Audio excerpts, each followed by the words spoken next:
Who doesn't love a Honda Civic? For a very long time, the Honda Civic has been the go-to vehicle for anyone looking for a sporty yet practical sedan. For the FE generation, the Honda Civic has finally become refined and maybe slightly luxurious too. Now, it has become electrified too. This is the 2025 Honda Civic RS eHEV, a hybrid version of the Honda Civic.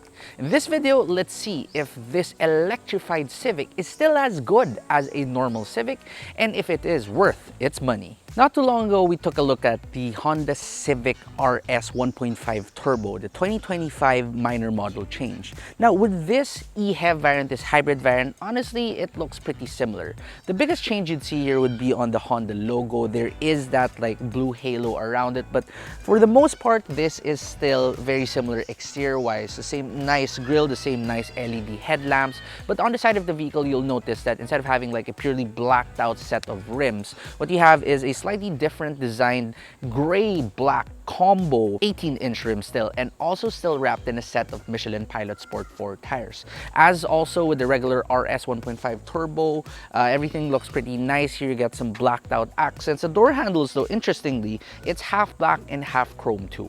The rear of the Honda Civic eHEV is also pretty similar to the regular ICE version, with the exception of the blue ring, again, around that Honda logo, as well as the eHEV badge. Now, this trunk right here, I've always liked the trunk of the Honda Civic because it's very squared off in the shape and it's also pretty large. So putting a large luggage in here is very easy, and opening up this false floor does reveal a space saver spare tire. But of course, the powertrain is completely different from a regular Honda Civic RS 1.5 Turbo. What you have here instead is a 2-liter naturally aspirated gasoline engine paired to a 1.05 kilowatt-hour battery and electric motor, of course.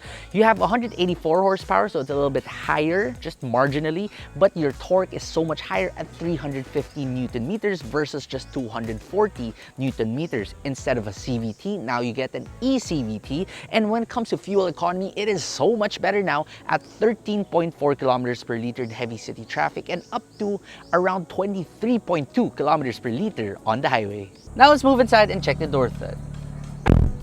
Okay, still sounds not bad. So the interior of this vehicle is again very similar to the regular Honda Civic RS Turbo, but the big difference you'll notice, or small difference rather, is that there seems to be a red outline around the honeycomb patterned air vents. And on the side too, by the door panel right here, there's also an additional like red stripe right there, but that's about it.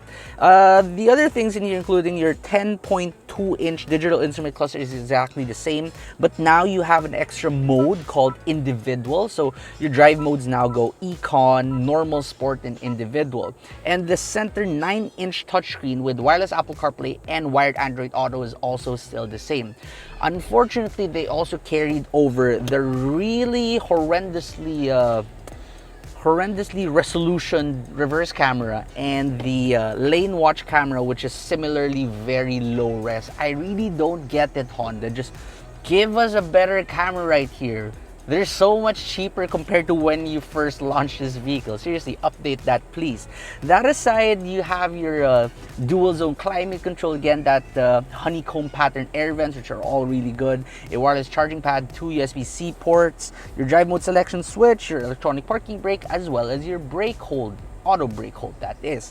And for your steering wheel, yes, still leather wrapped with red stitching with paddle shifters, but they work slightly differently here. I'll talk about it later in the driving segment. And buttons for advanced driver assistance system functions, care of Honda Sensing. The seats still have the same materials, partly leather and partly suede, and it's also power adjustable for the driver's side. Now, a lot of people ask us what we use for our driving segment videos. Well, it's this one right here. Just casual plug. This is the GoPro Hero 9 together with a media mod, as well as this like triple section mount. So if you're interested in picking one up, we have an affiliate link down below.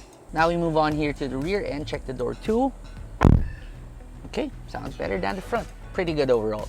So back here again, it's exactly the same as the regular RS. Again, there is that addition of like a red stripe by the side, but in terms of leg room, still pretty good. Headroom is also pretty okay. And in terms of the width of the car, it isn't too wide nor too narrow too. So seating a third person by the middle for shorter journeys is totally doable. Now, you do get your own 2 air vents back here, 2 USB-C ports, and this center armrest with 2 cup holders. So yeah, it really does feel very executive here, very Accord-like.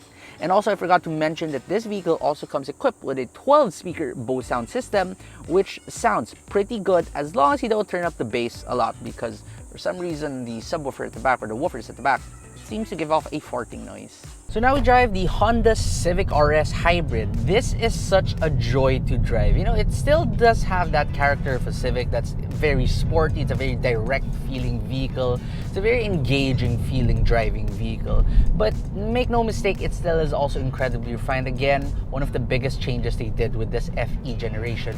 Now, if we compare this to the RS Turbo again, it feels like a very different vehicle, because even though the RS Turbo had a very nice CVT with not much rubber banding, there still are some limitations to a CVT. It doesn't feel super linear. It feels like, you know, you don't have those simulated gear shifts. But for this one, you do feel simulated gear shifts really well. It feels like a regular automatic. At the same time, you get a lot of low-end power, a lot of that low-end immediate torque, which you don't get with the RS Turbo. For the RS Turbo, you gotta make it build up revs, you gotta get your power at around halfway through the RPM range. But for this one, it is pretty instant. So yes, even though you only have like marginal increase in horsepower, that torque and the delivery of that torque is really nice. It such is a peppy vehicle. You're gonna have tons of fun driving this vehicle. The handling is also excellent. It still is one of the best, if not the best in its class, maybe next only to the Mazda 3. And the steering too, while it is really light and honestly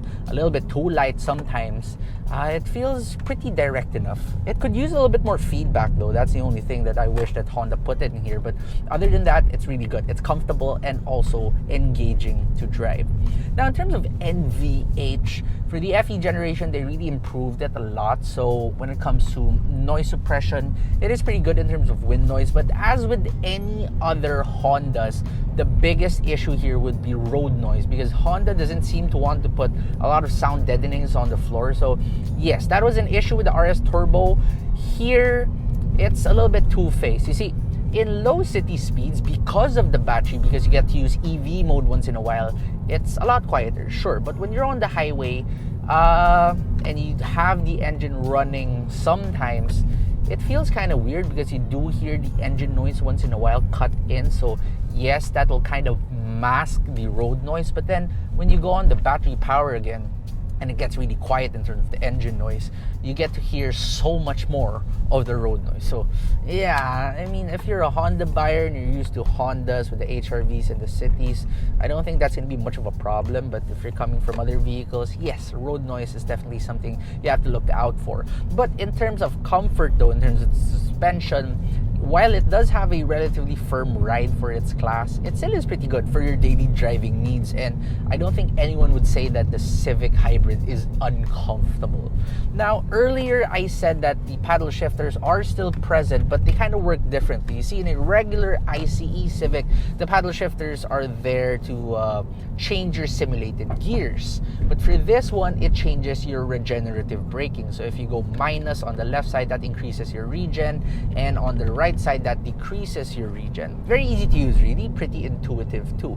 And for advanced driver assistance systems functions in here, it's also pretty smooth. I like Honda sensing, both in high speeds and low speeds, but particularly good in high speeds. It's not as smooth as what you would get with some of its Chinese competitors, but yeah, great nonetheless. The Honda Civic RS eHEV therefore is a very good vehicle. It still is very sporty and very practical, just like a regular ICE Civic, but now it's also even more refined. It's a little bit quieter and it is so much more fuel efficient. Add to that the fact that this one right here is also exempted from coding. So at 1,990,000 pesos, do I think it's worth it? Well, honestly, no. It's a little bit too expensive for that amount. However, if you're already considering a regular ICE Honda Civic RS, this is only 200,000 pesos more. And if you truly are considering that, I highly urge you to spend that extra 200,000 and reap all the benefits of this Honda Civic RS Hybrid.